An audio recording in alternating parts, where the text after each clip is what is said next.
Station पर हर दिन की तरह मनीष अपना ब्रेड पकौड़े का ठेला लेकर खड़ा था और उसके आसपास के लोग छाते वाली टेबल पर खड़े होकर ब्रेड पकौड़े का आनंद ले रहे थे। थोड़ी लाल चटनी डालना, खत्म हो गई है। भाई साहब, मजा आ गया इस बारिश के मौसम में गर्मा गर्म ब्रेड पकौड़ा खाकर। वैसे एक बात पूछनी थी, मैं अक्सर महीने 2 महीने में इस जगह आता रहता हूँ। यहाँ एक बूढ़ा आदमी जलेबियां बेचता था। मैं जब भी आता हूँ हमेशा उनकी जलेबी जरूर खाता हूँ, लेकिन आज उनका ठेला कहीं दिखाई नहीं दे रहा। 1-2 हफ्तों में ये रेलवे स्टेशन हमेशा के लिए बंद होने वाला है, इसलिए दुकानदार ठेले वाले नई जगह ढूंढ रहे हैं। मैं भी ढूंढ रहा हूँ, कोई भीड़ भाड़ वाली जगह हो तो बताना। बारिश का मौसम था, चारों तरफ जोरों की बारिश हो रही थी। ट्रेन से उतर रहा हर कोई शख्स इस बारिश के मौसम में गर्मा गर्म पकौड़े खाने के लिए मनीष के ठेले पर आ रहा था। सुबह से शाम कब होने को आ जाती है मनीष को पता ही नहीं चलता। अब बारिश भी बंद हो जाती है। 10 मिनट और फिर 5 बजते ही गाड़ी आ जाएगी। कितना समय हो गया है मिले हुए। मैंने तो उसके पसंद के पनीर के ब्रेड पकौड़े भी बचा रखे हैं। अपने हाथों से खिलाऊंगा। मनीष बेसब्री से 5 बजने का इंतजार कर रहा होता है कि तभी हाथों में सब्जियों की थैली लिए मनीष का बड़ा भाई सूरज मनीष के पास आता है। क्या बात है, आज तो लगभग तेरे ठेले के सारे ब्रेड पकौड़े बिक गए। बारिश की वजह से सेठ ने भी जल्दी छुट्टी दे दी। थोड़ी देर के लिए बारिश रुकी तो सोचा सब्जियां लेता चलो, तू भी साथ ही चल। नहीं भैया, आप जाइए, मैं थोड़ी देर में आता हूँ। अभी थोड़े पकौड़े और बचे हैं, उन्हें बेचकर फिर मैं आ जाऊंगा। अच्छा ठीक है। सूरज वहां से चला जाता है और कुछ ही मिनट में 5 भी बज जाते हैं। 5 बजते ही रेलवे स्टेशन पर ट्रेन आकर रुकती है, जिसके अंदर से लक्षिता नाम की लड़की अपनी दोस्त रिया और तारा के साथ बड़े बड़े बैग्स के साथ उतरती है। आज के बाद मैं तुझ पर कभी ट्रस्ट नहीं करूंगी। तूने कहा था कि ट्रेन के सफर में काफी मजा आता है। पूरे रास्ते तो चाय ले लो, भेलपूरी ले लो सुनते आई हूँ। मैं ठीक से सो भी नहीं पाई। और क्या, यहाँ की सीट कितनी अनकंफर्टेबल है कि पूछो मत। मेरे तो बैक पेन शुरू हो गया। अरे यार, यही तो टाइम है लाइफ को एंजॉय करने का। फ्लाइट्स में कितनी शांति होती है। वहाँ तो हम ना ज्यादा तेज बात कर सकते हैं, ना कोई मस्ती, लेकिन देखो ट्रेन में ऐसा कुछ भी नहीं है। लक्षिता इतना बोल ही रही होती है कि तभी मनीष की नजर लक्षिता पर पड़ती है। वहीं लक्षिता भी मनीष को देखती है और दोनों एक दूसरे को देखकर मुस्कुराते हैं। अरे रिया, ये लक्षिता उस ब्रेड पकौड़े वाले को देखकर क्यों मुस्कुरा रही है? इसका कोई रिश्तेदार है क्या? देखने से तो ऐसा ही लग रहा है। इससे पहले तारा और रिया लक्षिता से कुछ पूछते लक्षिता भागते हुए मनीष के पास आती है और उसके गले लग जाती है। ये देख रिया और तारा को तो अपनी आंखों पर विश्वास ही नहीं होता। आखिरकार तुम आ ही गई। पता है, मैं सुबह से तुम्हारा इंतजार कर रहा था। इसीलिए तो मैं ट्रेन से आई हूँ, ताकि जैसे ही शहर में कदम रखूं सबसे पहले तुमसे मिलूं। जानता हूँ मैं। ये देखो, तुम्हें मेरे हाथ के बने हुए पनीर के ब्रेड पकौड़े पसंद है ना? खास तौर पर तुम्हारे लिए बचा के रखे हैं। अभी इन्हें गर्म कर देता हूँ। मनीष, तुम्हें याद था? पता है इस बारिश के मौसम में मैं तुम्हारे हाथ के पकौड़ों को कितना मिस करती थी। अब जल्दी से गर्मा गर्म चाय के साथ पकौड़े लगा दो, दोनों मिलकर खाएंगे। लक्षिता, ये सब क्या है? कहीं ये पकौड़े वाला तेरा बॉयफ्रेंड तो नहीं? अगर मैं गलत नहीं हूँ तो तुम कोचिंग क्लास वाले मनीष हो ना, जो स्कूल टाइम पर हमारे साथ पढ़ता था? हाँ, सही कहा तुमने। मैं तुम लोगों के साथ ही कोचिंग पढ़ता था, लेकिन पिताजी का काम बंद होने के बाद मेरे और मेरे भाई की पढ़ाई का खर्चा उठाने वाला कोई भी नहीं था। माँ भी उस वक्त काफी बीमार थी, तो इसलिए हमने पढ़ाई छोड़कर काम करना शुरू कर लिया। मनीष लक्षिता और उसकी सहेलियों को गर्मा गर्म चाय और ब्रेड पकौड़े खाने के लिए देता है। थोड़ी देर बाद लक्षिता की गाड़ी आ जाती है और अब तीनों सहेलियां गाड़ी में बैठकर घर की ओर जाने लगती हैं। तेरा दिमाग तो नहीं खराब हो गया? तो उस गरीब ब्रेड पकौड़े वाले को कैसे डेट कर सकती है? तुझे याद नहीं कोचिंग में भी सब कैसे उसका मजाक उड़ाते थे, और अब तो वो रेलवे स्टेशन पर पकौड़े बेचता है। तो क्या हुआ यार, मैं तो मनीष को कोचिंग टाइम से ही पसंद करती हूँ, और अगर वो पकौड़े बेचता है तो उसमें क्या दिक्कत है? भीख तो नहीं मांग रहा, मेहनत करके पैसे तो कमाता ही है। ओह गॉड लक्षिता, इस प्यार ने तो तेरी आंखों पर पट्टी बांधी है। अरे ये कोई फिल्म का सीन नहीं है जहाँ कोई अमीर लड़की गरीब लड़के से प्यार करे और जिंदगी भर खुश रहे। ये रियल लाइफ है, समझी तू? लक्षिता को अपनी सहेलियों की किसी भी बात से कोई फर्क नहीं पड़ता और वो घर पहुंचकर आराम करती है। अगले दिन भी अपनी सहेलियों के साथ घूमने का प्लान कैंसिल कर लक्षिता मनीष के साथ घूमने के लिए जाती है। आए दिन लक्षिता और मनीष का यूं मिलना रिया और तारा दोनों को ही पसंद नहीं होता और वो दोनों लक्षिता की पीठ पीछे उसके घर जाती हैं और उसके माता पिता को सारी बात बता देती हैं। तो वहीं दूसरी तरफ लक्षिता और मनीष पार्क में बैठे थे। मनीष 4 बज गए हैं, मौसम भी अब बदल रहा है, लगता है जोरों की बारिश शुरू होने वाली। मेरे ख्याल से अब हमें निकलना चाहिए। ऐसी बारिश में तो भीगने का मजा ही कुछ और है। तुम्हें याद है ना कोचिंग टाइम पर हम किस तरह क्लासेस बंक करके भीगते थे? हाँ, लेकिन उस वक्त हम बच्चे थे और अब बड़े हो गए। चलो मैं चलती हूँ, कल मिलते हैं। लक्षिता अपने घर के लिए निकल जाती है तो वहीं मनीष भी थोड़ी देर में ही अपने घर पहुंच जाता है जहां सब बैठे थे। चाचू आ गए, चाचू आ गए, चाचू मैं चॉकलेट लेकर आए। बेटा चॉकलेट बाद में खाना, पहले मुझे तुम्हारे चाचू से कुछ बात करनी है। तुम बाहर जाओ। देवर जी आप यहाँ आकर बैठो। तो क्यों देवर जी, क्या चक्कर चल रहा है आपका आजकल? ठेला भी नहीं लगा रहे हो, पूरा दिन बाहर रहते हो और जब घर आते हो तो चेहरे पर एक अलग ही मुस्कान होती है। सच सच बताओ, मेरी देवरानी लाने की तैयारी चल रही है ना? अरे भाभी आप भी ना कुछ भी सोचती हैं, ऐसा कुछ भी नहीं है। तेरी भाभी जो सोच रही हैं सच सोच रही हैं। शादी से पहले मैं भी तो यही सब करता था। अब बता कौन है वो लड़की? अपने घर वालों के पूछने पर मनीष उन्हें लक्षिता के बारे में बताता है, जिसे सुनकर वो खुश तो होते हैं लेकिन लक्षिता के इतने अमीर परिवार होने की वजह से उन सबको थोड़ी फिक्र भी सताती है। तुम दोनों एक दूसरे से प्यार करते हो, लेकिन क्या लक्षिता के माँ बाप तुम्हारी शादी के लिए मानेंगे? लक्षिता के माँ बाप काफी अच्छे हैं, वो लक्षिता से बहुत प्यार करते हैं, तो मुझे नहीं लगता कि वो शादी के लिए इनकार करेंगे। माँ जी, देवर जी की बातों से लग रहा है कि वो तो प्यार में पूरे डूब गए हैं। वैसे तो हमारे यहाँ शादियाँ सर्दियों में होती हैं, लेकिन देवर जी को देखकर लग रहा है कि वो तो इस बारिश के मौसम में ही शादी कर लेंगे। जहाँ एक तरफ मनीष के घर में सभी काफी खुश थे तो वहीं लक्षिता जैसे ही अपने घर पहुँचती है तो लक्षिता के पिता उस पर हाथ उठा देते हैं। आप क्या कर रहे हैं? जवान लड़की पर कोई हाथ उठाता है क्या? अरे ये जो हमारे मुंह पर कालिक पोत रही है उसका क्या? तुझे शर्म नहीं आई एक ठेले वाले के साथ चक्कर चलाते हुए? वो तो अच्छा हुआ कि तारा रिया ने हमें सब कुछ बता दिया। अच्छा हुआ पापा आपको सब पता चल गया, वरना मैं आपको खुद बताने वाली थी। मैं मनीष से बहुत प्यार करती हूँ। अब वो एक ठेले वाला हो या कोई बिजनेसमैन, मुझे उससे कोई फर्क नहीं पड़ता। मैं शादी करूंगी तो सिर्फ मनीष से, वरना कुंवारी मर जाऊंगी। बहुत जुबान चलने लग गई है तेरी। भूल मत, तेरा बाप हूँ मैं। जिद पर आ गया तो दुनिया को आग लगा दूंगा। लक्षिता का फोन छीनकर राजीव उसे कमरे में बंद कर देता है। वहीं अगली शाम मनीष हर रोज की तरह रेलवे स्टेशन पर चाय पकौड़े बेचते हुए लक्षिता का इंतजार कर रहा होता है। अरे आज तो 5:30 हो गए और लक्षिता भी अभी तक नहीं आई। लगता है बारिश की वजह से रास्ते में कहीं फंसी होगी। जैसे ही आएगी उसे अपनी माँ के हाथों का हलवा खिलाऊंगा, खास तौर पर माँ ने लक्षिता के लिए भेजा है। तभी पीछे से कुछ गुंडे आते हैं और मनीष को घेर लेते हैं। बड़ा शौक है ना अमीर घर की लड़कियों को हलवा खिलाने का? अरे कौन हो तुम लोग और इससे तुम्हें क्या मतलब? अभी बताते हैं कौन है हम।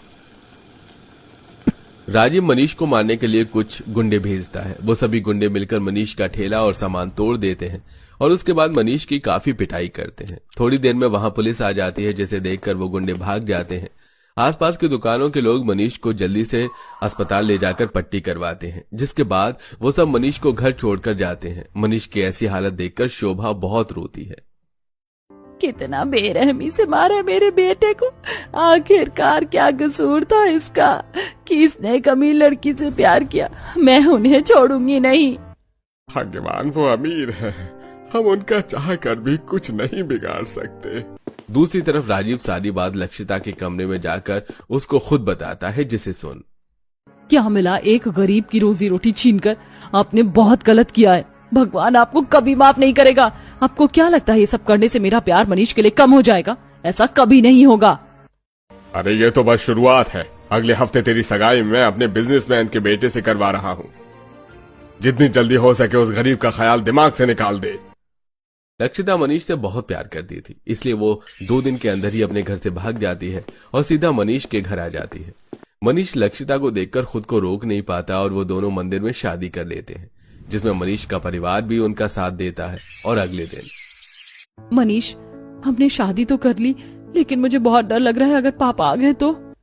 अगर वो आ भी गए ना तो कुछ नहीं कर सकते। अब हमें कोई कानून या तुम्हारे पापा भी अलग नहीं कर सकते। वहीं दूसरी तरफ राजीव जल्द ही मनीष के घर का पता निकलवाता है और जैसे ही उसे पता पता चलता है वो जेसीबी लेकर मनीष के घर जा पहुंचता है और सारे परिवार वाले घर के बाहर आते हैं। लक्षिता, ये तूने ठीक नहीं किया। क्या हमारे सारे समाज में तूने मेरी इज्जत उछाल दी है। अब देख मैं तेरे ससुराल वालों के साथ क्या करता हूँ। देखते ही देखते राजीव जेसीबी से मनीष का पूरा घर तोड़ देता है। देखा इज्जत उछालने का नतीजा। ये तो बस शुरुआत है, आगे आगे देखते जाओ मैं क्या करता हूँ। इतना कहकर राजीव वहां से चला जाता है। अपने आशियाने को इस तरह रेत की तरह मिट्टी में मिलता देख पूरा परिवार फूट फूट कर रोता है। हे भगवान, ये क्या हो गया। कभी सोचा भी नहीं था कि इस तरह हमसे हमारी छत छिन जाएगी। माँ जी, संभालिए अपने आप को। इस तरह रोने का कोई फायदा नहीं है।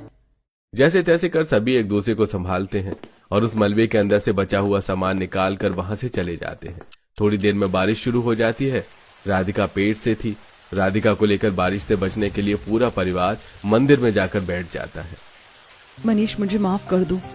मैं नहीं जानती थी कि पापा इतनी नीच हरकत करेंगे, वरना मैं यहाँ कभी नहीं आती। अगर तुम यहाँ नहीं आती तो कहाँ जाती। जो हुआ उसे भूल जाओ, मैं हूं ना, सब ठीक कर दूंगा। लेकिन हम जाएंगे कहाँ? मुझे साक्षी बता रही थी कि घर में जो भी पैसे थे वो सब तुम्हारी दवाई में खर्च हो गए। तुम्हारा तो यहाँ कोई रिश्तेदार भी नहीं है। क्या कोई ऐसी जगह नहीं है जहाँ हम सब सुरक्षित रह सके और मेरे पापा हम तक ना पहुँचे? एक जगह है जहाँ तक कोई नहीं पहुँचेगा। चलिए सब मेरे साथ। मनीष अपने पूरे परिवार को उसी रेलवे स्टेशन लेकर जाता है जहां वो पकौड़े बेचता था। 2 दिन पहले सरकार ने उस रेलवे स्टेशन को बंद कर दिया था, जिससे वहां लोगों का आना जाना भी बंद हो गया था। रेलवे ट्रैक पर कई सारी ट्रेन खड़ी थी, जिन्हें देख यहाँ पर काफी सारी ट्रेन हैं। इस बारिश के मौसम में सिर छुपाने के लिए इससे बेहतर और कोई जगह नहीं है। पूरा परिवार उन ट्रेन के पास जाता है और उसके दरवाजा को खोलने की कोशिश करता है, लेकिन कोई भी दरवाजा नहीं खुलता। मनीष, जरा देख, दरवाजा नहीं खुल रहा है। भैया जी, इस ट्रेन का भी दरवाजा नहीं खुल रहा है। मनीष को सबसे पीछे एक पुराना ट्रेन का डिब्बा दिखता है, जिसकी हालत काफी खराब थी, लेकिन उसका दरवाजा खुला हुआ था, जिससे मनीष सभी को लेकर उसके अंदर जाता है। इस ट्रेन की हालत तो काफी ज्यादा खराब है। हम लोग यहाँ कैसे रहेंगे? सारी ट्रेन बंद है, एक यही ट्रेन है जो खुली थी। सभी लोग अपने साथ लाया हुआ सामान अब सब एक तरफ रख देते हैं और सबसे पहले ट्रेन के अंदर से सफाई करने लगते हैं। लक्षिता ने आज से पहले घर का कोई काम नहीं किया था, जिससे उसे मामूली झाड़ू लगाने में भी दिक्कत आती है। लक्षिता, कोई बात नहीं, तुम बैठ जाओ, मैं झाड़ू लगा देती हूँ। भाभी, मुझे माफ कर दीजिए। ऐसी हालत में आपको मेरी वजह से क्या कुछ नहीं सहना पड़ रहा है। आप सब लोग बेघर हो गए, मुझे माफ कर दीजिए। लक्षिता, इसमें तुम्हारा कोई कसूर नहीं है। प्यार का तो हर कोई दुश्मन है। तुम्हें पता है, मेरी और सूरज की शादी से मेरे परिवार वाले भी खिलाफ थे, लेकिन धीरे धीरे उन्होंने हमें अपना लिया। राधिका बिल्कुल ठीक कह रही है। लक्षिता, अब तुम इस परिवार की सदस्य हो। जो भी परेशानी आएगी उसका हम मिलकर सामना करेंगे, तुम बुरा मत मानो। अपने गरीब ससुराल वालों की बात सुनकर लक्षिता का दिल थोड़ा हल्का होता है। साफ सफाई के बाद अब शोभा ट्रेन के अंदर ही ईंट से एक चूल्हा बना लेती है, तो वहीं राधिका साक्षी मिलकर अपने साथ लाए बचे कुचे दाल चावल से सबके लिए खिचड़ी बना लेती है। लक्षिता, हमें पता है कि तुम्हें इस तरह के खाने की आदत नहीं है, लेकिन अभी किसी के पास पैसे नहीं है और राशन में भी बस यही दाल चावल ही बचे थे। भाभी, ऐसी कोई बात नहीं है। रोज रोज फैंसी खाना खाकर मैं भी थक गई थी। कभी कभी इस तरह का हल्का खाना भी खा लेना चाहिए। और तो और ये तो चूल्हे पर बना है, तो इसका स्वाद तो होटल के शाही पनीर से भी ज्यादा अच्छा है। लक्षिता की बात सुनकर सभी के चेहरे पर मुस्कान आ जाती है।